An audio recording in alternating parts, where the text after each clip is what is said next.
მოგესალმებით, თქვენ უყურებთ პრაქტიკული სროლის არხს და დღეს ჩვენ ვისაუბრებთ თუ როგორ შევამოწმოთ ყიდვამდე ჩვენი 1.15. ანუ დღეს იმაზე არ ვისაუბრებთ თუ რომელი 1.15 უნდა შევიძინოთ, რადგანაც ეს ცალკე საკითხის თემა არის და საკმაოდ ასე ვთქვათ ვრცელი. და ავიღოთ ის მოცემულობა, როცა უკვე გადაწყვეტილი გაქვთ იარაღის შეძენა, მოდელიც არჩეული გაქვთ და რისი შემოწმება შეიძლება ადგილზე იმისთვის, რომ ასე ვთქვათ, რაიმე ხარვეზიანი AI არ შეგხვდეთ. არის რაღაც ნიუანსები, რისი გათვალისწინებაც ჩვენ შეგვიძლია ადგილზე ნახვით და არის მცირედი პრობლემები, რომელიც იარაღებს 1.15-ებს ექმნებათ უკვე ექსპლუატაციის დროს. და აქაც მუშაობს ეს წესი, რაც უფრო ბიუჯეტური მოდელია, მით უფრო დიდი ალბათობაა, რომ შეიძლება შეგხვდეთ მცირედი ქარხნული წუნი, გარეგნული რაღაცა არასერიოზული დაზიანება ან რაიმე ბრაკი დეტალი.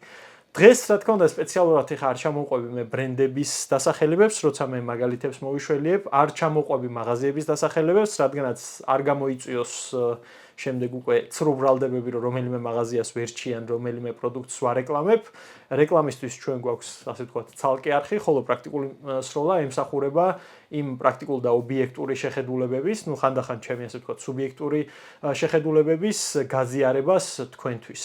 ზოგადად იარაღის შეძენა ისეთი თემა არის ბევრისთვის, ეს უკავშირდება საკმაოდ დიდ ფინანსურ ხარჯს, ამიტომაც მნიშვნელოვანია, რომ შერჩევის დროს არ აღმოჩნდეთ, არ ვამბობ, რომ მოტყუებულები, უბრალოდ დაუკვირვებლობის გამო არ აღმოჩნდეთ და შემდეგ არ შეგხვდეს რაღაცა ისეთი მცირე დეფექტიანი იარაღი და ამის გამო არ აგვიცრუდეს მერე გული მთლიანად ამ ჩვენს ახალ წამოწყებაზე თუ რაც იქნება. ამ თემაზე არაერთი მაგალითი მქონია, აგერ უკვე თითქმის 7 წელია, რაც ამ სისტემის იარაღის მფლობელი ვარ.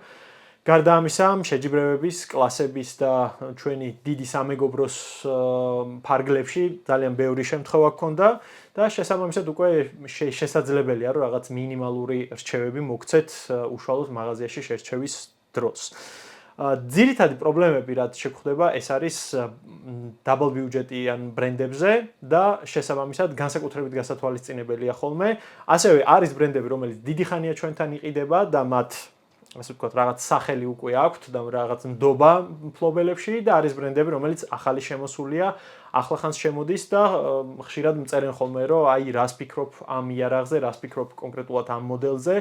ძირითად შემთხვევაში რასთანაც გამოცდილება არ მაქვს, იმაზე ყოველთვის პირდაპირ ვამბობ, რომ არ ვიცი, არ მქონია შეხება და საქართველოში სამწუხაროდ ძალიან ნელი არის ის ტემპი, როცა ჩვენ რაღაც პრაქტიკულ გამოცდილებას ვიღებთ ამა თუ იმ მოდელებზე.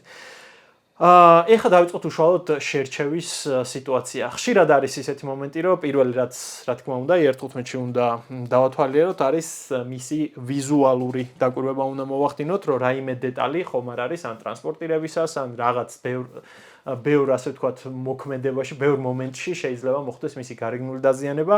არის ხალხი, ვისაც გართულება აქვს ნაკაწრებზე და გართულება აქვს ოდნავ ფერის აცლაზე, მე ამ კატეგორიას არ მივეკუთვნები, შესაბამისად, როცა კონკრეტული რაღაცა იარაღი მინდა და თუ მაქვს არჩევანი, რომ უბრალოდ ერთი მოდელია დარჩენილი, რომელსაც აქვს ოდნავ ნაკაწრი, ამას ყურადღებას გარეგნულ მხარეს არ მივაქცევ, რადგანაც მნიშვნელოვანი არის ყოველთვის ფუნქციონალი. თუმცა არის ის ხალხი, ვისაც ვიზუალი გადამწყვეტია ხოლმე და შესაბამისად პირველი რაც უნდა ქნათ, ეს არის უნდა დაათვალიეროთ იარაღი გარეგნულად. ამის შემდეგ სტანდარტულად უნდა მოხდეს იარაღის, ასე ვთქვათ, შემოწმება, გადატენვა, მცველიდან მოხსნა და დასხლეტა.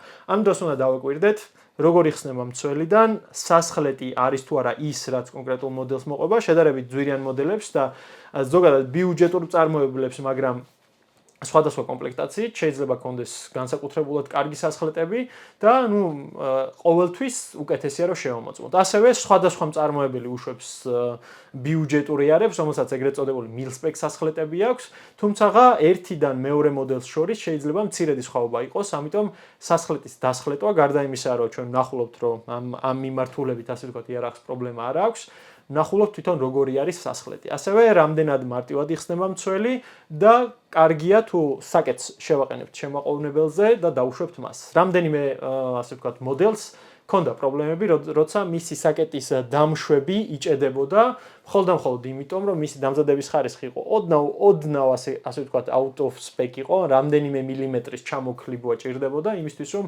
ამ იარაღს ეს დამშვებს პრობლემა არ ქონოდა. ეხლა რეალურად რო ავიღოთ, ეს არის ეს განეკუთვნება ასე ვთქვათ ისეთ პრობლემებს და დღეს ჩამოთვლის დროს კიდე შევეხები მსგავს წვრილმანებს, რომელიც თქვენ თვითონვე ძალიან მარტივად YouTube-ის დახმარებით და იარაღის დაშლით ხელოსანთან მიტანის გარეშე შეგიძლიათ რომ ეს საკითხი მოაგვაროთ. ასე ვთქვათ, მცირედ დეტალებს კიდე განეკუთვნება იგივე მცველის მოხსნის სიხისტე, სასხლეტის სიხისტე და ასე შემდეგ. გარეგნული დათვალიერების შემდეგ არის სამი ძირითადი კომპონენტი, რაც პრინციპში განაპირობებს ამ იარაღის გამართულად ფუნქციონალს და ეს არის ლულა, ეს არის საკეტი ჯგუფი და ეს არის ლულის ჩასმა აფერში, ანუ ეგრეთ წოდებული barrel extension-ი რამდენად კარგად ზის აფერში და რამდენად ემთხვევა მისი ჭრილები ლულის გაგრძელების ჭრილს. ეს არის ძალიან მნიშვნელოვანი და არაერთხელ შემხვედრია როგორც მაღაზიაში, ასევე უკვე ნაყიდი ერთ-ერთი მსროლელის მიერ იარაღი, რომელსაც ეს აფერის ჭრილი ლულის ჭრილთან იყო აცილებული. შესაბამისად, რას იწვევდა ეგ? თუ განსაკუთრებით დიდია, ასე ვთქვათ, ეს სხვაობა გამოიწვევს ვაზნის მიწოდების დროს გაჭედვას, ხოლო თუ მცირედია, ამ შემთხვევაში გამოიწვევს ვაზნის თავის დაკაწვას. ერთის მხრივ შეიძლება თქვა, რომ კაი, ვარჯიშის დროს ეს ახლო მანძილზე სროლის დროს არაფერს შეცვლის, თუმცა ძალიან ცუდი მომენტია მაინც, როცა იცი, რომ ამხელა თანხა გადაიხადე და იარაღს რაღაცა წუნი აქვს, კაწრავს ის ტყვიას, ანუ თვითონ ტყვიის თავს და შესაბამისად რაღაც მანძილზე ის უკვე სიზუსტეზე იმოქმედებს. თუ ჩვენ გვინდა ამ იარაღით 77 გრეინიანი, 79 გრეინიანი სიერა მაჩკინგები ვისროლოთ, ამ შემთხვევაში ხო საერთოდ უკვე განწირულია იმისთვის, რომ ამ იარაღს ჰქონდეს სიზუსტესთან პრობლემები. ეს რამდენიმე ბიუჯეტურ ბრენდს მოუვიდა ასე, რაც ჩემი თვალით მინახავს, ასე ვთქვათ და ერთ-ერთი იყო ერთ მაღაზიაში დარჩენილი, ერთი ცალი, საკმაოდ ისეთი მიმზიდველი თანხა ღირდა და პირველი როცა ლულას ჩავიხედე, აღმოჩნდა რომ სწორედ ეს წანაცვლება ქონდა და ალბათ იმიტომაც იყო დარჩენილი თავის დროზე. ეხლა უკვე იმ იარაღის ბედი, ასე ვთქვათ, არ ვიცი. ეს საკეტის შესასვლელი, რა თქმა უნდა, მოწმდება ძალიან მარტივად ვიზუალზე და რაც შეეხება თვითონ საკეტის ჯგუფს. AR-15-ში საკეტის ჯგუფის შემოწმების დროს სასურველია თუ საკეტს დავშლივთ და ვნახავთ, რომ მისი შიდა მხარე რამდენად კარგად არის შესრულებული. ერთ-ერთ წარმოებელზე ქონდა პრობლემები, როცა ქარხნულად ეტყობა მანქანამ დააზიანა შიდა მხარე. ეს თვითონ იარაღის ფუნქციონალს არანაირ ხელს არ უშლიდა, თუმცა ვიზუალური კუთხით იყო საკმაოდ არამიმზიდველი და ზოგადად ყველა კარგი მაღაზია თავის პროდუქციაზე პასუხისმგებელია და შესაბამისად ის საკეტები, რომელსაც ესეთი პრობლემები ჰქონდა, უფასოდ, ასე ვთქვათ, მაღაზიამ გამოცვალა და როგორც წესი, ყველა ასე იქცეოდა, წესით მათი ვალდებულება ეს, რომ რაღაცა მცირედი ხარვეზიანი პროდუქტი თავის მომხმარებელს შეუცვალონ, რადგანაც კლიენტის კმაყოფილება პირდაპირ არის მიბმული ზოგადად ჩვენთან მაღაზიების ამა თუ იმ ბრენდის წამოწევაზე, თუ თვითონ, ასე ვთქვათ, ვაჭრობაზე, ხო? რაც შეეხება გარდა იმისა, რომ თქვათ გარეგნულად არ იყოს დაზიანებული ან ასე ვთქვათ დახაზული. თავარი ხშირად მიმიხსენებია სხვა ვიდეოებშიც, ეს არის თვითონ საკეტის ზედა მხარეს როგორ აქვს ორ ხრახნს დაბეჭდვა გაკეთებული. მე მინახავს საკეტები, რომელსაც კარგი დაბეჭდვა ჰქონდა, მაგრამ დაშვებულა დროთა განმავლობაში და ეს არ არის რაღაცა კატასტროფული ტყუნება და კატასტროფული და გამოუსწორებელი, რადგანაც ძალიან მარტივად წითელი ლოქტაიტის გამოყენებით, ხელოსანთან მიტანით, შეგიძლიათ თქვენ თვითონაც ხელოსნის გარეშეც თავიდან გადაუჭიროთ, ოღონდ საჭირო არის რომ გადაუჭიროთ შესაბამის ნიუტონ-მეტრებზე და ამისთვის დაგჭირდებათ ასე ვთქვათ დინამოmetrული ქანჩი და გარდა ამისა თვითონ დაბეჭდვაც თქვენით შეგიძლიათ გაუკეთოთ თუ არა და მიიტანოთ ხელოსანთან. ანუ მარტივად გამოსწორებადი პრობლემა არის, თუმცა მეორეს მხრივ ის მომენტი რომ როცა იცი რომ შენ იარაღს შეიძლება რაღაცა დროს ეს გაზის გასაღები ასე ვთქვათ მოეშვას, რა თქმა უნდა ძალიან ცუდ შეგრძნებას ტოვებს და ყოველთვის ჯობს რომ ჩვენ იარაღს ზოგადად ცეცხლსროლი იარაღი იმისთვის არის რომ მას ბოლომდე ასე ვთქვათ მივანდოთ ჩვენი სიცოცხლე თავდაცვით სიტუაციებში. შესაბამისად დაბეჭდვის შემოწმებას მნიშვნელობა აქვს, მე გაჩვენებთ მე კადრებში აგრესიულ დაბეჭდვას, არააგრესიულ დაბეჭდვას, რა განსხვავებებია, რადგანაც მაქვს საშუალება როგორც ბიუჯეტური, ასევე არაბიუჯეტური საკეტი გაჩვენოთ. ჯერჯერობით მე პირადად არასდროს მომშვებია, თუმცა მინახავს იგივე კარგად დაბეჭდილის მოშვებაც, იყო ეს ბიუჯეტური ბრენდი და ასევე მსუბუქად დაბეჭდილის მოშვებაც, რომელიც ასევე ბიუჯეტური ბრენდი იყო.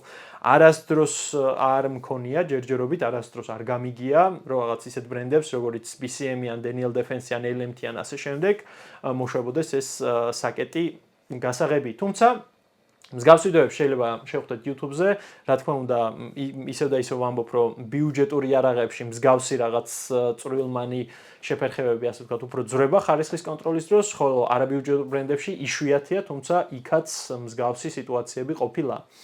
ამის შემდეგ, მას შემდეგ რაც შევამოწმეთ დაბეჭდვა, მას შემდეგ რაც საკეტი ჯგუფი დავათვალიერეთ გარეგნულად და ყველაფერი რიგზე არის, სტანდარტული დაფარვით არსებული საკეთ ჯგუფებში. დადებ, როცა მას გაშლილად დავდებთ, ის არ უნდა დაიკეცოს, თუმცა განსხვავებული დაფარვის მქონე, როგორიც არის მაგალითად ნიტრადირებული, როგორიც არის ქრომირებული, როგორიც არის თუნდაც იგივე მონიკელებული, ასეთი საკეტები შეიძლება დაიკეცოს და არ უნდა გქონდეს ეს მიუხედავად, ასე ვთქვათ, დღესაც შევხვდები ხოლმე ამ მიდგომას, რომ თუ საკეტი ჩაიკეცა მის, ასე ვთქვათ, კერიერში, ეს იმას ნიშნავს, რომ რაღაცა ჭირს საკეტს. ძალიან მალე ხდება იგივე Daniel Defense-ის თუნდაც საკეტზეც, ხანდახან ყოფილა, რომ რაღაც 500-600 გასროლის შემდეგ თვითონ საკეტი თავის, ასე ვთქვათ, ჩარჩოში იკეცება, მაგრამ ეს არაფერს არ ნიშნავს საერთოდ.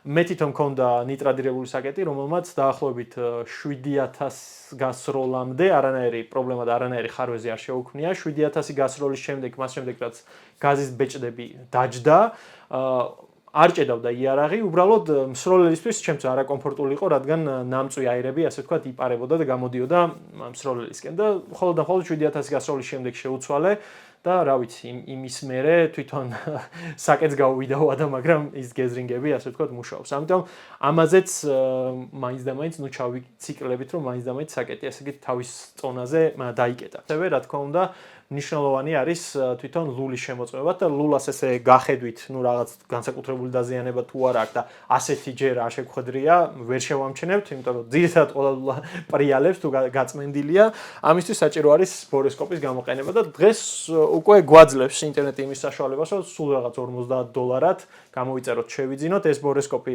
დავლინკავ მე ასე ვთქვათ ვიდეოს აღწერაში. რავი, წლებია უკვე მაქვს, ვიყენებ. ის არის, ასე ვთქვათ, ანუ ის არის დრეკადი, დაკეცვადი.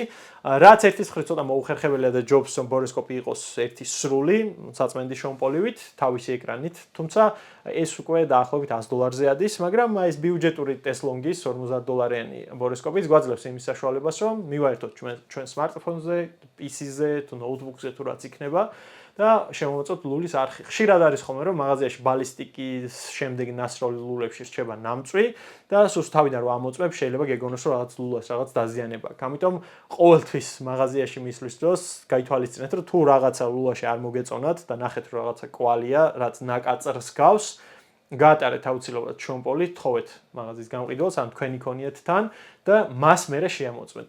რამდენიმე შემთხვევა გქონდა ესეთი, რომ ერთის მხრივ ერთი გახედვით თითქოს ლულაში რაღაცა ხდებოდა, მას შემდეგ რაც შომპოლი, ზეთიანი შომპოლი გავატარეთ, ჩვეულებრივად აღმოჩნდა, რომ უბრალოდ ნამწვის კვალი იყო, რომელიც კარგად არ ჩანდა და შეიძლება ლულის დაზიანებაში მიგვეღო.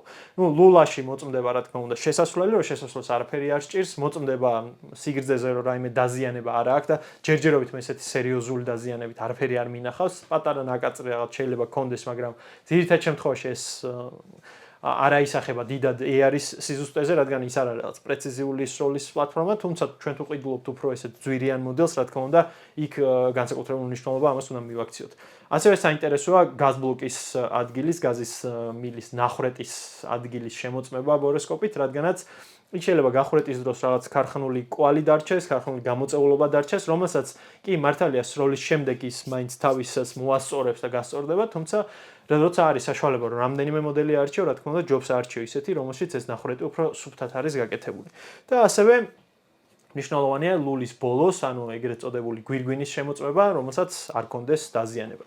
ანუ ეს ყველაფერი, ასე ვთქვათ, ეს ჩვენი ელემენტარული შემოწმებები 100%-ით არ აგვაცილებს იმის ალბათობას, რომ ჩვენი არახს რაღაცა შეიძლება დაემართოს, რადგანაც ისევ და ისევ ჩვენი პრაქტიკიდან გამომდინარე, ყოფილა არის მაგალითად ერთი და იგივე მოდელი, ზოგს მაგალითად ექსტრაქტორი გატეხვია 1000 ვაზნაზე და ზოგი 5-6000 აქვს უკვე გარბენი და არაფერი არ მოსვლია. ანუ ძალიან ხშირად არის, რომ ბიუჯეტურ ბრენდებში დამოკიდებულია ხოლმე რა შეგხვდება.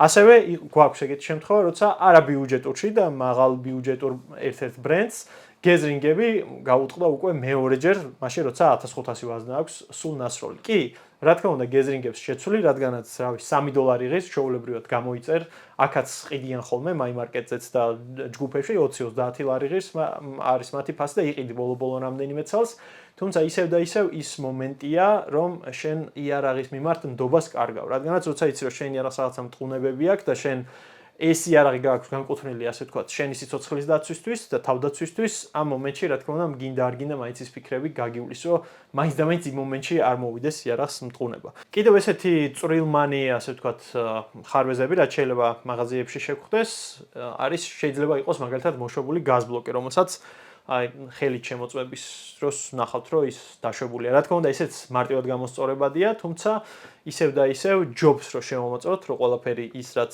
ხრახნებზე ეჭირება არის დამაგრებული და გამყარებული და შესაბამისად თავიდან ავიცილოთ მე უკვე რაღაც გაუგებრობები და ასე შემდეგ.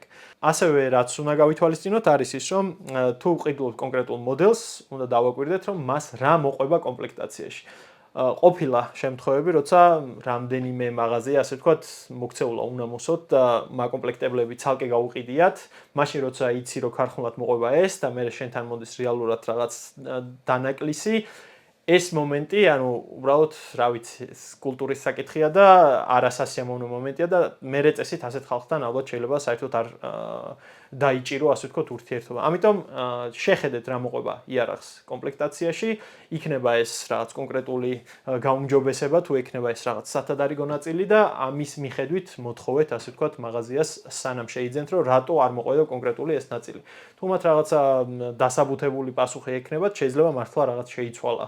იგივე მაგპულის მჭიდებს, რომელსაც აქამდე ჩვეულებრივად ხუფი მოყვებოდა, ეხა შარშან ნოემბრის შემდეგ ეს ხუფები ცალკე იყიდება. ნუ გასაგებია რომ ესეთ რაღაცები ხდება, თუმცა არ მოიტყოთ თავი და ნუ დარჩებით წაგებულში, იმიტომ რომ ხშირ შემთხვევაში ეს იარაღში გადახდილი თანხა ჩვენი შრომით მოპოვებული თანხა არის და შესაბამისად რატო უნდა დავრჩეთ მოტყუებულები. მით უმეტეს საქართველოში ზოგადად ეს იარაღის კულტურა ეხლა იდგავს ფეხს, ეხლა ხდება სპორტული სროლა პოპულარული და მაღაზიების მხრიდანაც და მომხმარებლების მხრიდანაც ძალიან მნიშვნელოვანია რომ ყველაფერი იყოს, ასე ვთქვათ, სამართლიანად, პირიქით ერთმანეთს ხელი უნდა შეუწყოთ და რომ ეს თემა უფრო წინ წავიდეს. მაღაზიებისთვის ეს პლუსია იმ კუთხით, რომ მათ, რა თქმა უნდა, გაეზდებათ უფრო მეტი მოთხოვნა ექნებათ ვაზნებზე, უფრო მეტი მოთხოვნა ექნებათ იარაღებზე და შესაბამისად მათ ეს აწყობს და ჩვენთვისაც, რა თქმა უნდა, მსროლელებისთვისაც უფრო მნიშვნელოვანია, რაც უფრო შეღავათიან ფასებში გვექნება რაღაც იარაღები იქნება თუ ოპტიკური საშუალებები, საწმენით საშუალებები თუ რაც იქნება და ვაზნები, რა თქმა უნდა, პირველ რიგში ჩვენთვისაც мотиваცია და მათთვისაც. ამიტომაც ეს მომენტი, ასე ვთქვათ, თხოვ ყველას რომ გაითვალისწინოს და კიდევ ერთხელ, ანუ არის რაღაც საკითხები, რაც შეიძლება ჩვენ გარეგნულად დავათვალიეროთ, იარაღს არაფერი არ ჭირდეს, წამოიღო, უცებ და ჰოპ და რაღაცა მომენტში დაუზიანდეს. განსაკუთრებით ეს ბიუჯეტურ ბრენდებს ეხება, როგორც უკვე ვთქვი, შეიძლება მოხდეს ისე, რომ საკეტი გაუწყდეს და ამ შემთხვევაში როცა ბიუჯეტური იარაღს ვყიდულობთ, ვკითხოთ ყოველთვის მაღაზიას, რომ პასუხისგებელია თუ არა ის, რა თქმა უნდა, შესაბამისი გამოყენების შემთხვევაში თუ მოხდა იარაღის დაზიანება. შენ თუ იქ რაღაცა გადატენილი ვაზნა ისწოლე, დამატებითი მუხტი ან რაღაცა ისეთი ვაზნა, რომელიც არ შეესაბამება და გატესტე ისეთ გარემოში, რა დროსაც დაზიანება უკვე შენიბრალია, რა თქმა უნდა, ამ შემთხვევაში პასუხისგებლობას მაღაზიას ვერ ავკიდებთ. თუმცა სხვა ყველა შემთხვევაში, როცა რაღაცა წუნი თუ ბრაკი აღმოაჩნდება კონკრეტული იარაღის კონკრეტულ ნაწილს, ამ შემთხვევაში, რა თქმა უნდა, ვალდებულიც არის და მე არაერთხელ მქონია, ასე ვთქვათ, ეს შემთხვევა, როცა კეთილინებით, ასე ვთქვათ, გამოუცვლია მაღაზიას ნაწილები და ეს ასეც უნდა იყოს. რავი, ეს ვიდეო მითითებები დაგეხმარებათ თქვენ, ვინც უკვე ხვალ აპირებთ იარაღის შეძენას, ER-15-ს კონკრეტული მოდელი არჩეული გაქვთ და შესაბამისად მიაქციეთ ამ დეტალებს ყურადღება. ხშირად არის ხოლმე რაღაც ჩვენი გათვითცნობიერებული მეგობარი მიყვავს, რომ იმან ნახოს, ასე ვთქვათ, რა იარაღს რამე ჭირს თუ არა და თქვენც იცოდეთ, რა არის ძირითადი შესამოწმებელი ER-15-ებში, რომ თავიდან ავიცილოთ ის მცირედი პრობლემები, რაც შეიძლება ამ იარაღს მაღაზიაში შერჩევის დროს მოყვებოდეს. მადლობა და მომავალ შეხვედრამდე.